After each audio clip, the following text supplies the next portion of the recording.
Maybe you like falling asleep while watching YouTube or Netflix, or you simply don't want the TV staying on all night.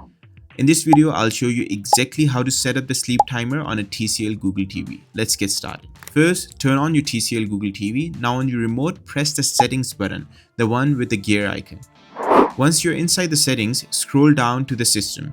On some TCL TV models, you may then need to go into the power and energy, as in my case. After that, look for sleep timer.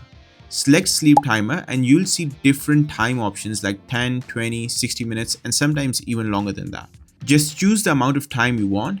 Once you select it, the sleep timer is activated and your TCL Google TV will automatically turn off when that time runs out.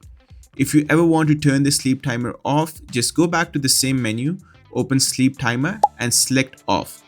If this video helped you, please like the video as it really helps the channel out, and subscribe for more videos like this one. And if you have any questions, just leave a comment below and I'll try to help you out. Thanks for watching and I'll see you in the next one.